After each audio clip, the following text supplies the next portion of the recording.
আল্লাহ নবী সেজদার মধ্যে পড়ে কাঁদতে থাকবে, ইয়া রব হাবলি উম্মতি। আল্লাহ আমার উম্মত গুনাহগার, আমার উম্মত গুনাহগার, আমার উম্মত গুনাহ করে ফেলছে। আল্লাহ আমার উম্মতের কি হবে? আল্লাহ আমার উম্মতের হবে কি? আল্লাহ পাক ডাক দিয়ে বলবেন, হাবিব আপনি আর সেজদায় পড়ে থাকবেন না, মাথা উঠান। আপনি কাঁদেন কেন? মেহেশর তো আপনার কান্নার জন্য না নবী, উঠেন, আপনি মাথা উঠান। আপনার জন্য আরশে মুআল্লার ডানে একটা কুরসি পেতে রাখছি, একটা চেয়ার পেতে রাখছি, একটা আসন রাখছি।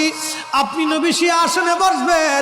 আপনি মাথা উঠান, আপনি আমার হাবিব, আপনি আমার বন্ধু, আপনি আর কাঁদবেন না।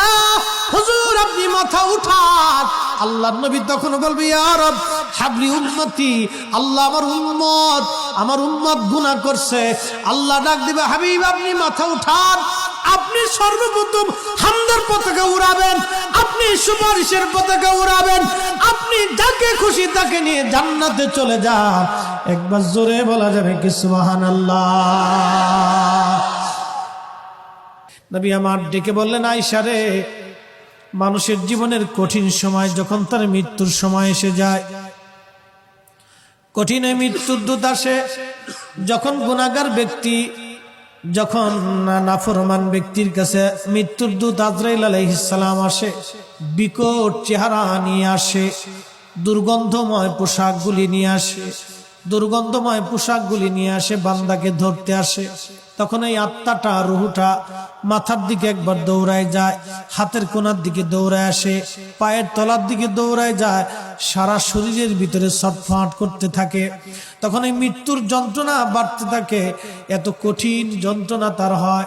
নবী বলেন, আয়েশা রে শোনো, একটা উট জ্যান্ত হালতে জবাই না দিয়ে উটের চামড়া ছিলাইলে যেই রকম কষ্ট হয়, আয়েশা রে এই উটটাকে জিন্দা হালতে 100 বার যদি উটের চামড়া তুমি সেলাও, যে পরিমাণ কষ্ট হবে আয়েশা, একজন বেঈমানের মৃত্যুটা এরকম ভয়াবহ কষ্ট হতে থাকবে।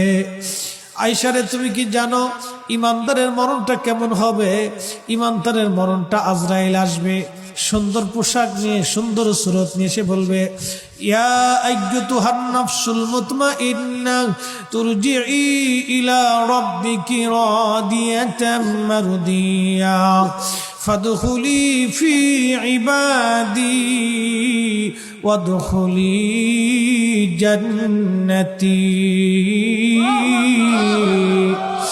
ইয়া আইয়্যুতুহান নাফসুল মুতমাইন্না, হে নফসে মুতমাইন্না তুমি আসো, ইরজিই ইলা রাব্বিকি রাদিয়াতাম মারদিয়া।